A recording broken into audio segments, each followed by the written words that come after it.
Am I wrong to wish that Pac-Man ate both Kevin James and Adam Sandler?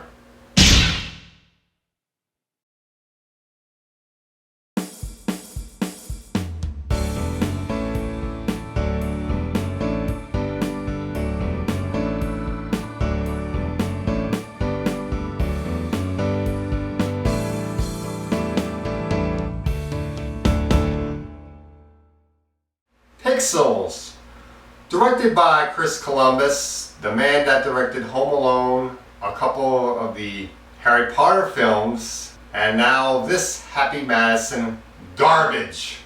So since this is a Happy Madison film, of course, the two main stars of this movie are Adam Sandler and Kevin James. President Kevin James, if you can believe that. Really? Really we're that dumb to elect Kevin James as President of the United States? This movie takes place after President Obama. They reference him as a previous president. Back in the 80s, there was a video game competition. This looks like right out of the 80s movie The Wizard, if you remember that movie that starred Fred Savage from Wonder Years. This video game competition, which had games like Donkey Kong, Pac-Man, Centipede, was put into a time capsule and sent into outer space. When aliens see this videotape, they see what's on it, they see these images as a declaration of war.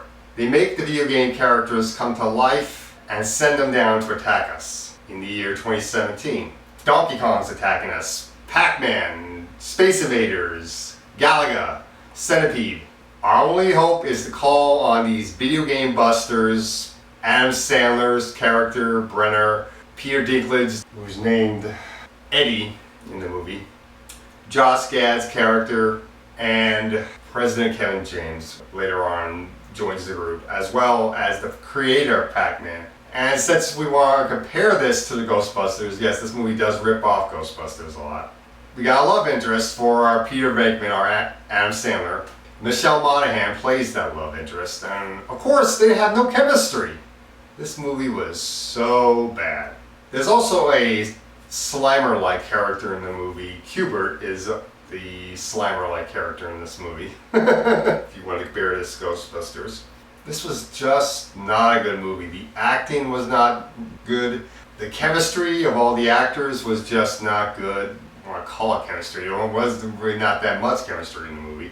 And the best actor in the movie, in my opinion, is Peter Dinklage. The actor that gets the least amount of screen time, of course, Peter Dinklage. I wanted more Peter Dinklage. I didn't care about the fact that his character is conceited and arrogant. He plays that character very well, and I wanted to see more of him, and of course he's in there the least amount of time. The most screen time is devoted to Adam Sandler, Kevin James. Then there's Josh Gad, who spends the majority of the movie shouting a lot and acting very creepy, which is not funny at all, and I liked Josh Gad a lot, but I didn't like him that much in this movie.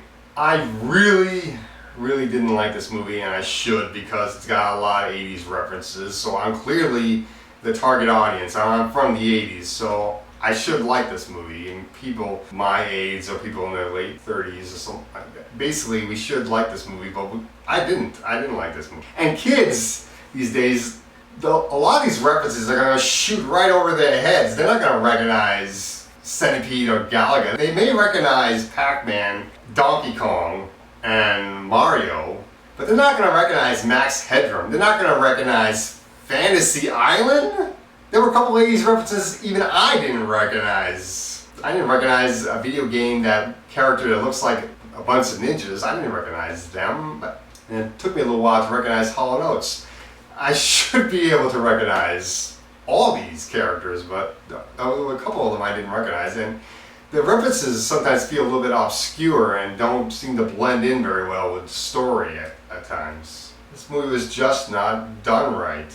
I wish that the two main comedians were funnier, but they're not. And I wish that the best actor, Peter Dinklage, got more screen time, but he didn't. This was just not a good movie. I'm going to give this an F. This is terrible. This is the worst movie of the year so far for me.